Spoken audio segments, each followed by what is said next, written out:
Oi, meu nome é Nayara, eu estudei em Oxford e eu larguei a minha profissão para ser cartomante. Essa é a minha história.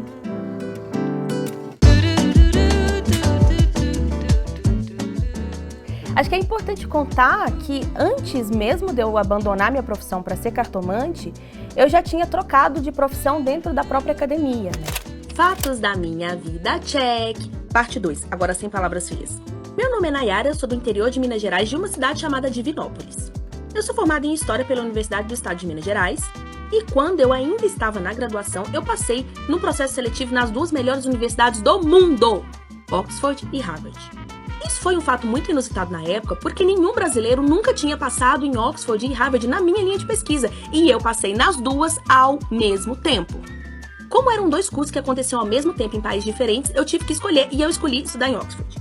Sim, eu estudei em Oxford. E nesse processo seletivo eu fui a única da América Latina que passou. Depois disso eu passei no mestrado na Universidade ESNEC da Espanha. Também me tornei expert em prevenção de violência de gênero e ia trabalhar de voluntária na Grécia num campo de refugiados com mulheres refugiadas.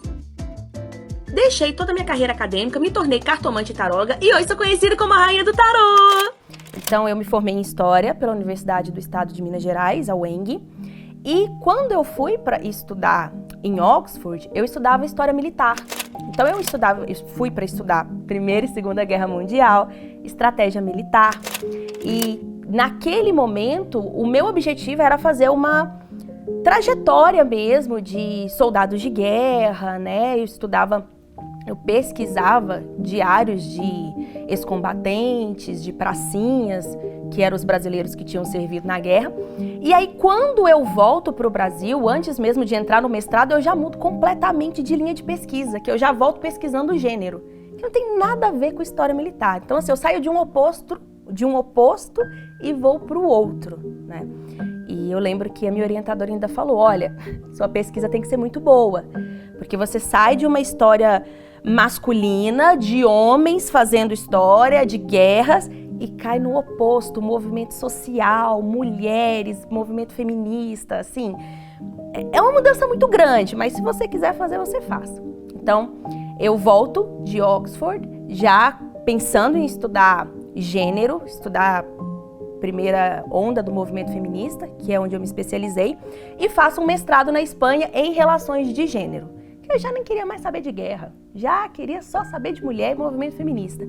E nesse processo de estudar sobre gênero, eu tive a oportunidade de fazer um trabalho voluntário num campo de refugiados, com mulheres vítimas de guerra, vítimas de violência sexual. E para isso, eu tive que fazer um expert, que seria como uma pós-graduação em prevenção de violência de gênero. Porque se eu ia lidar com mulheres que sofreram algum tipo de violência de gênero, eu tinha que ter uma formação nessa área. Então eu acabei me formando também como expert na Espanha em prevenção de violência de gênero.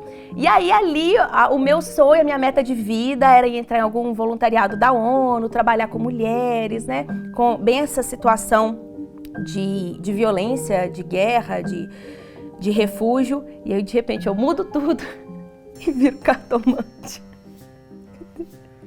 Parece brincadeira, mas é real. Eu não sei se eu posso jogar a culpa na astrologia, mas eu sou regida por água, né? O maior elemental que eu tenho é água. E água é movimento. A gente muda o tempo inteiro. A água não consegue ficar parado.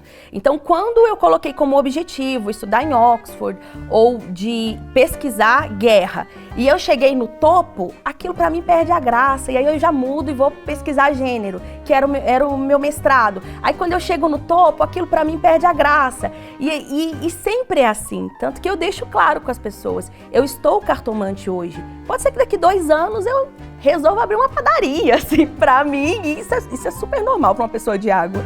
Eu tive um mestrado muito difícil, muito difícil. Tive muita crise de ansiedade, muito choro, muito desespero.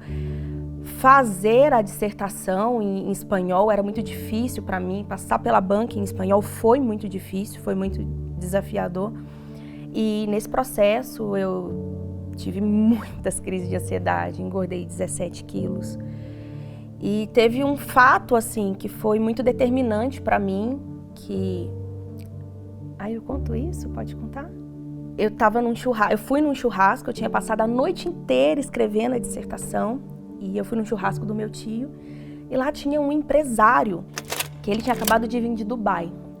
E todo mundo falando dele, que não sei o quê, aquela coisa toda. E eu sempre gostei de sentar com os grandes, de aprender com quem sabe fazer a coisa, e fui conversar com ele.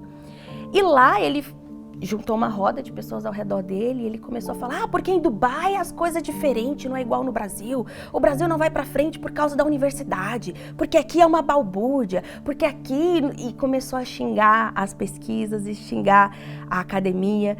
E aquilo mexeu muito comigo, que eu falei com ele. Eu falei: não é assim. Você sabia que não existe a profissão de cientista no Brasil? Que a gente tem de vacina, de remédio, são alunos de mestrado, de doutorado.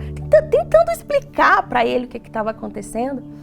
E ainda eu falei: nossa, e a bolsa que eles pagam aqui no Brasil é muito pouca, a ciência aqui não é valorizada. Aí ele olhou bem para mim e falou assim: pelo menos isso. Vocês vão ficar fazendo balbúrdia na universidade e nunca vai ter dinheiro. Meu sapato custou $2.000. Você nunca vai conseguir comprar isso. Eu falo que nesse dia virou uma chave na minha cabeça. Porque eu percebi que a guerra estava perdida. O cara que nunca tinha pisado na universidade sempre ia ter mais dinheiro que eu. Sempre ia ter mais oportunidades que eu. E eu falo que naquele dia eu coloquei como meta fazer qualquer coisa que me desse dinheiro. Que eu queria ser empresária, eu queria sentar com os grandes e ser diferente dele. Diferente de tudo de toda arrogância, de toda prepotência, de todo eu sou melhor que você porque eu tenho dinheiro.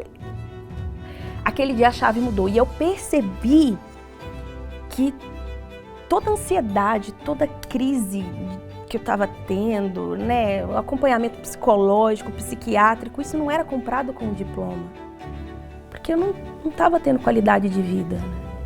Aí eu me coloquei como meta de vida: eu vou ir para Dubai. Então nesse dia eu já era cartomante, eu sou cartomante há 7 anos, antes mesmo de sair da universidade, lá da UENG, quando eu ainda fazia graduação, eu já era cartomante. Mas naquele dia eu coloquei como meta de vida: eu vou ser a melhor cartomante desse Brasil, eu vou me dedicar muito, vou ser empresária no ramo, porque, pode ser ego, né? Mas eu falei: eu quero ter dinheiro. Meus pais sempre me apoiaram muito, sempre me apoiaram. Tudo que eu sou é graças aos pais que eu tenho. E isso foi até interessante, porque muita gente falou assim: imagina como que tá a mãe dela, ela largou a carreira acadêmica para ser cartomante.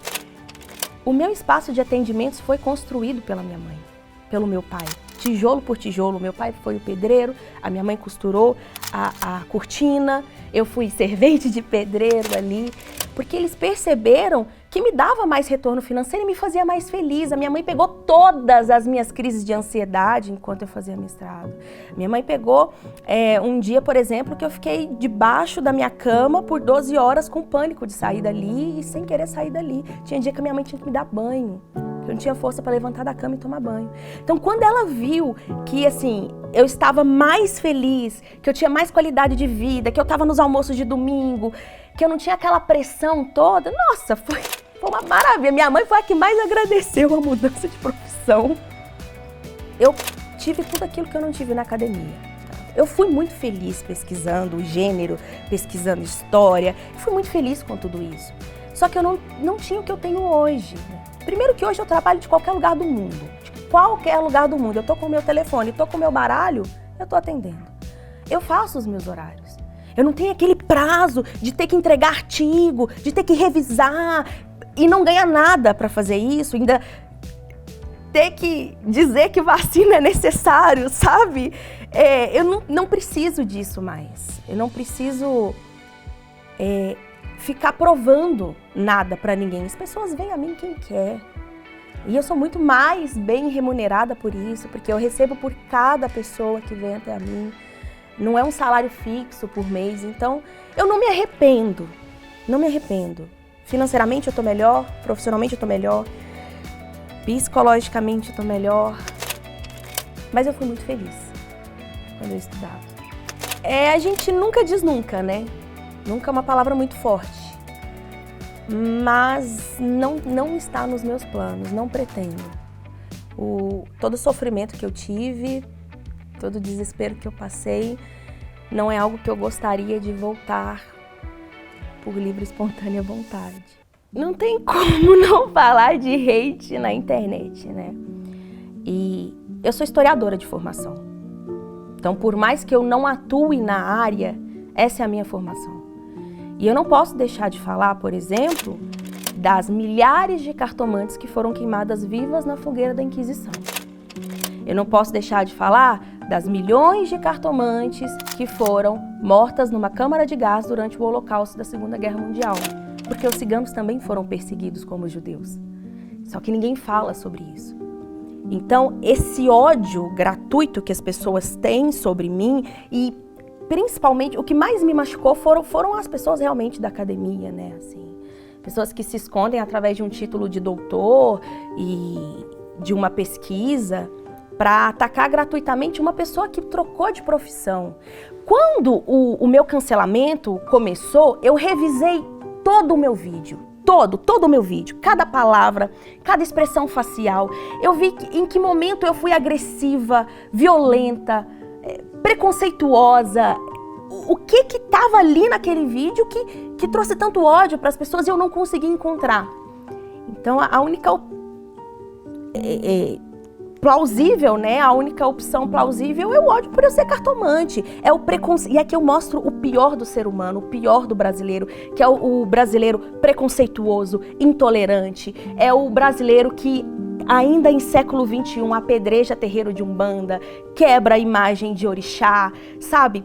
Porque se eu tivesse trocado a minha vida acadêmica para abrir uma padaria, por exemplo, ninguém estava me cancelando, ninguém estava falando mentiras sobre mim, ninguém estava questionando a minha carreira acadêmica. Mas ser cartomante, né, eu ainda brinco, estão me cancelando na internet porque a gente está em 2021 e tem direitos humanos, porque se fosse no século XII, seriam as pessoas que estariam me queimando viva, né, em nome de uma determinada religião, em nome de uma determinada ciência, em nome de uma determinada cultura, porque até então cartomante nem era gente, né? Onde já se viu cartomante aparecer no jornal? E é isso que essas pessoas, eles não entendem, né? Nunca falei que tarô era ciência. Eu fiz ciência como acadêmica. Então, ali a gente tem um método científico, vai fazer uma análise, um duplo cego, por exemplo, né? A gente vai fazer alguma coisa para comprovar que aquilo é ciência. Assim a ciência funciona. A espiritualidade não é assim. Então, quando eu migro, é natural que as pessoas pensem que eu vou fazer ciência na espiritualidade, mas eu nunca quis. Né? Eu nunca quis. Eu não quero comprovar se o tarô funciona ou não. Eu tô na minha casa, atendendo na minha casa. Eu nunca bati na porta da casa de ninguém para oferecer trabalho de tarô. Eu nunca distribuí nenhum papelzinho de tarô no metrô. Eu não tenho nem desconto em imposto por ser cartomante. Eu só tô fazendo o meu trabalho ali. Vem quem quer, vem quem acredita. E mas isso não é ciência. Mas eu nunca falei que era ciência, né? É fé. A coisa mais importante da vida se chama tempo. Eu sempre valorizei o tempo, por isso que eu fiz história. É a análise do tempo. O que é passado, o que é futuro, existe de fato um presente? E o tempo é uma coisa que não volta, tá? Só que para você viver nessa matéria, você precisa de dinheiro. E parece lógico, eu sei, eu não concordo com isso, trocar tempo, que é uma coisa tão valiosa, por dinheiro que é papel, que rasga, que molha, que pega fogo. Eu sei. Mas, infelizmente, esse é o sistema e você precisa de dinheiro para sobreviver. Então, o meu conselho para você é gaste o seu tempo, que é muito precioso, com uma coisa que você ama, mas que você faz até de graça, porque aí você vai ter dinheiro. E quanto mais dinheiro você tem, mais tempo você tem disponível. Eu não vou cair aqui numa falsa hipocrisia de que dinheiro não é importante, porque claro que é importante. Quem fala que dinheiro não é importante é quem nunca foi pobre, nunca pegou condução lotada, nunca teve que andar 5, 7 quilômetros para ir no supermercado mais barato. Então, adeque a sua profissão com aquilo que você ama e seja muito bom naquilo, mas muito bom, para que você cobre um preço que o seu tempo valha. E se eu posso parafrasear o Clube da Luta, né? Você não é sua profissão, você não é o seu diploma, você não é quanto você tem no banco, você não é o seu uniforme. Você não precisa gastar toda a sua vida trabalhando num emprego de bosta para comprar coisas que você nem quer comprar de verdade, só porque está todo mundo comprando. Você não precisa concluir uma faculdade simplesmente porque todo mundo quer que você conclua. Você não precisa fazer aquilo que você não quer com o seu tempo. Se você gosta de artesanato, se você gosta de arte, se você gosta de gravar vídeos no YouTube, faça aquilo que você gosta. Gaste o seu tempo com o que você ame, mas seja bom naquilo, para o dinheiro vir. Dubai está nos planos próximos, mas a meta era Cancún. A meta é Cancún. Por quê? Quando começou todo o cancelamento e o ódio gratuito, eu brinquei assim no meu Instagram. Estão querendo me queimar viva. Mas eu vou pegar todo esse ódio, vou fazer dinheiro e vou ir para Cancún. Aí os meus seguidores começaram a subir a hashtag queimadas em Cancún. Vamos queimar as bruxas, mas vamos queimar em Cancún. E eu tô indo para Cancún mesmo. Tô indo amanhã.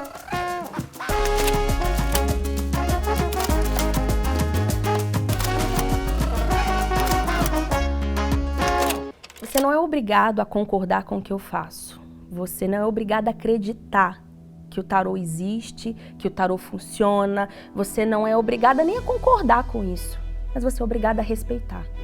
Respeitar a profissão de cartomante, porque é uma profissão. Respeitar a crença das pessoas e respeitar principalmente as pessoas que procuram um cartomante. Não são menos inteligentes, não são menos capacitadas. Não é porque não tem um diploma de faculdade que vai numa cartomante que é uma pessoa inferior. Essa arrogância, esse preconceito, essa intolerância que está deixando o Brasil da forma que está. Então, só respeite. Não gosta, não concorda, não fala nada. Só não vai, não paga. Só isso.